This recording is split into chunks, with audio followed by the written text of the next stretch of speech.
ఈరోజైతే 'పెద్ది' సినిమాని చూడడం జరిగింది. ఈ సినిమా చూసాక నాకైతే ఒకటే అనిపించింది. ఒకవేళ మీరు ఈ సినిమాని చూస్తే 'రామ్ చరణ్' కోసమే చూడాలి. మనమందరం అనుకున్నట్టే ఈ సినిమాలో అయితే ట్విస్ట్ ఉంది. అంటే ఈ సినిమాలో కూడా కటింగ్ సీన్ ఉండబోతుంది.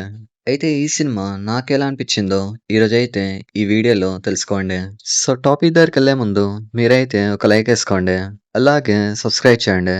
సో టాపిక్ దగ్గరికొచ్చేస్తే 'రామ్ చరణ్' 'పెద్ది'. ఈ సినిమాలో ఫస్ట్ హాఫ్ గురించి మాట్లాడుకుంటే, ఫస్ట్ హాఫ్ అయితే చాలా బావుంది. ఈ సినిమాలో మొత్తంగా 3 స్పోర్ట్స్ ఉంటాయి. క్రికెట్, రెస్లింగ్, ఇంకా రన్నింగ్. ఫస్ట్ హాఫ్‌లో అయితే మోస్ట్‌లీ క్రికెట్ గురించే చూపించారు.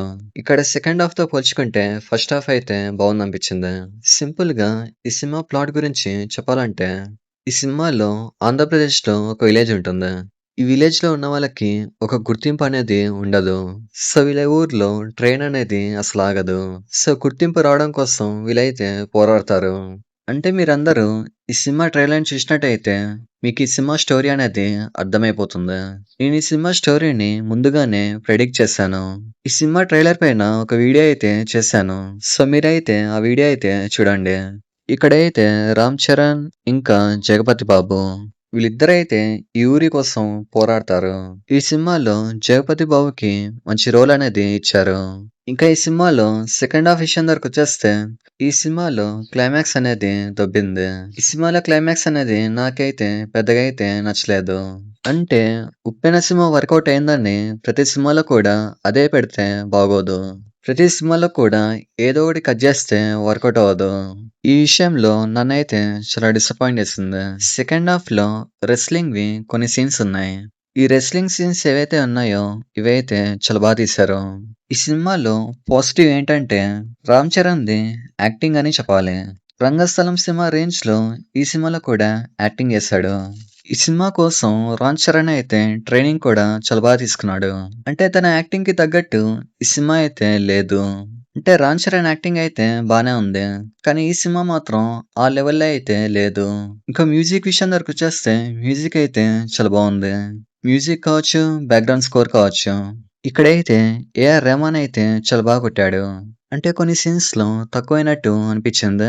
కానీ ఓవరాల్‌గా మ్యూజిక్ అయితే చాలా బావుంది. ఇక్కడ మ్యూజిక్ విషయంలో ఎలాంటి లోటైతే లేదు. ఇంకో పాజిటివ్ వచ్చేసి 'జగపతి బాబు'. ఇతని క్యారెక్టర్‌ని చాలా రాశారు. ఇంకా ఈ సినిమాలో నెగెటివ్ ఏంటంటే, ఈ సినిమాలో అయితే నెగెటివ్స్ అనేవి చాలా ఉన్నాయి. ఫస్ట్ వచ్చేసి 'జాన్వీ కపూర్' గురించి మాట్లాడుకోవాలి. అసలుకి 'జాన్వీ కపూర్' ఈ సినిమాలో ఎందుకుందో అర్థం కావట్లేదు. 'దేవర' సినిమాలోనే వరస్ట్‌గా చూపించారు. ఆ సినిమాకి తగ్గట్టే ఈ సినిమాలో కూడా చూపించారు.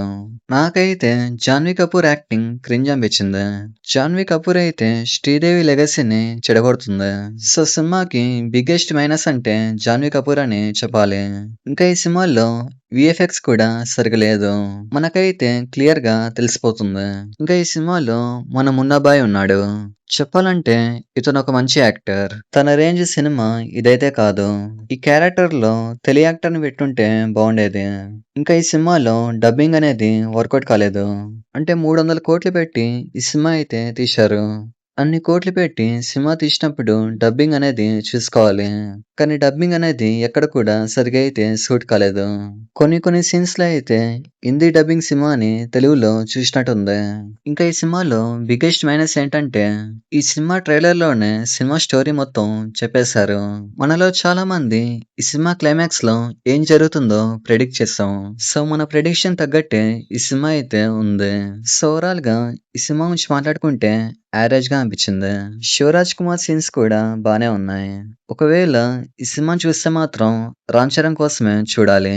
నేషనల్ అవార్డ్ రేంజ్‌లో ఈ సినిమాలో అయితే యాక్టింగ్ చేశాడు. సో, ఓవరాల్‌గా ఈ సినిమా గురించి మాట్లాడుకుంటే, ఈ సినిమా డైరెక్టర్ 'బుచ్చిబాబు' అయిపిచ్చినట్టయితే ఈ సినిమా అయితే లేదు. సో, ఇది మ్యాటర్. మీరు ఈ సినిమా చూసారా? చూస్తే ఎలా అనిపించిందో కామెంట్ చేయండి. ఇలాంటి మరిన్ని వీడియోస్ కోసం లైక్ చేయండి, షేర్ చేయండి, సబ్స్క్రైబ్ చేయండి.